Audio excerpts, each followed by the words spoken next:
Hello.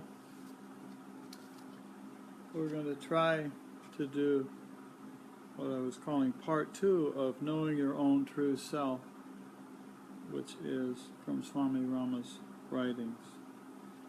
There are 3 aspects of yourself to understand: that which moves, that through which it moves, and that which is the cause of the movement.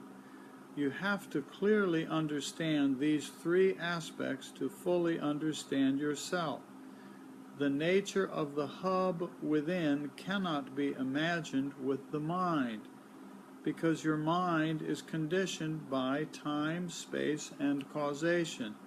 Your human effort is to know your entire self, the self that moves, the subtler self that motivates us to move, and the subtler self that is the cause of movement.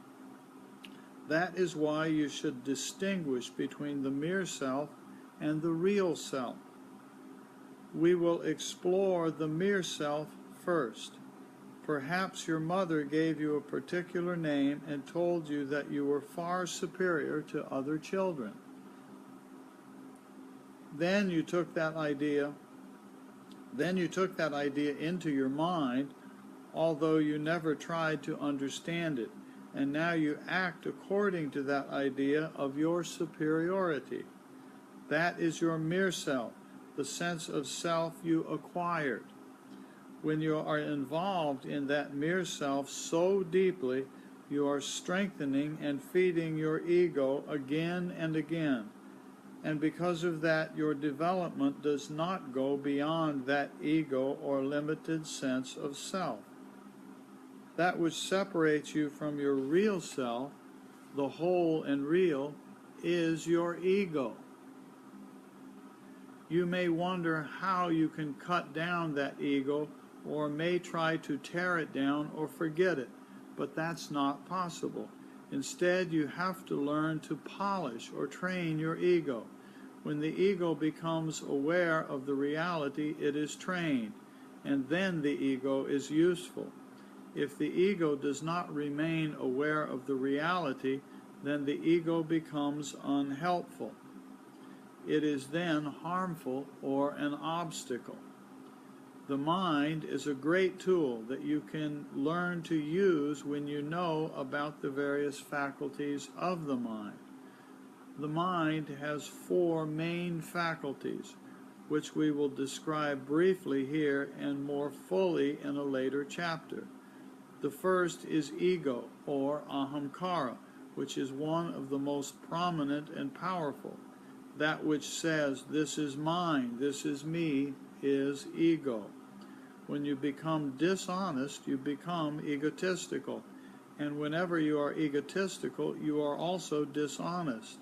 The more egotistical you are, the more dishonest you are with yourself, and then your dishonesty is also reflected to others. Just as the ego is powerful, so also is buddhi, the faculty of intellect, very powerful. Buddhi is the particular faculty of mind that has 3 main functions. It knows, decides, and judges. Manas is the faculty which produces data for you from the external world. It is also the function which doubts and questions. The final function is chitta, the reservoir of impressions and memories. Learning how to coordinate these 4 functions of mind is very important and will be discussed in a later chapter. For now, it is important to understand that they are not the self, the capital S self. If you want to know your true self, you should understand that it is neither your mind nor your personality.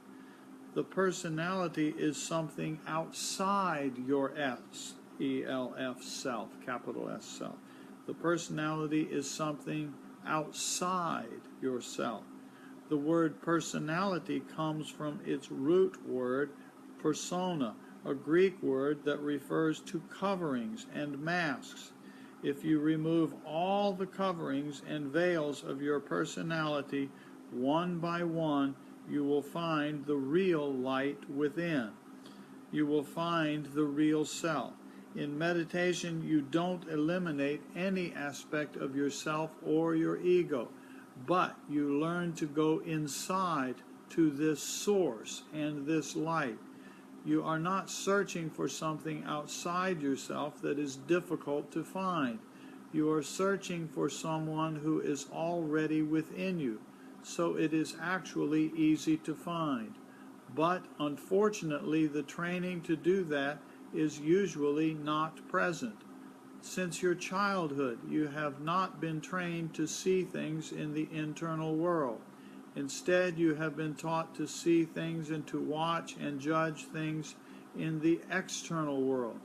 No one teaches you how to look within, to find something within, and to go to the source within. This subtle teaching is missing in your home life. In other times, something unique and interesting took place. In the family's education, the mother-in-law had a great responsibility. As soon as her daughter-in-law came to the home, the mother-in-law would take her outside and say, "Do you see that star?" And the daughter-in-law would reply, "Oh yes, everyone sees that." And the mother-in-law would continue, "Do you see that star next to it?" And for a moment the daughter would be quiet, and then she would say, "Now I can see it." And the mother would continue, "Yes, it is also possible to see that, but do you see still another star next to that?" And the daughter would answer, "No." The mother-in-law would say, "My duty is to help you to see that. My duty as a teacher is to show you how to see that which is more subtle, that which is not easily seen, to understand not only the external wheel and these various functions of mind, but to see and know the source within. The day that you see that face to face, you have accomplished your work as a human being. That is your human endeavor." Pretty good stuff, isn't it? We will continue later with knowing your own true self. Okay? I've been having a little trouble getting this recording to work properly. I think that it just worked. We will find out here. Okay? Thank you for visiting. Yes, it is, Janan. Very good stuff, isn't it? Then we just have to live it and practice it. And it's all about Om Tat Sat. Om Tat Sat. Om is about leading past the personality to that source within. That's what Om really is all about. Hence, Om Tat Sat. Thank you for listening and playing. Yeah, thanks for staying up late, Janan. I thought I'd give it another try here, and it seems to have worked out now. Thank you. Good night, all. Om Tat Sat.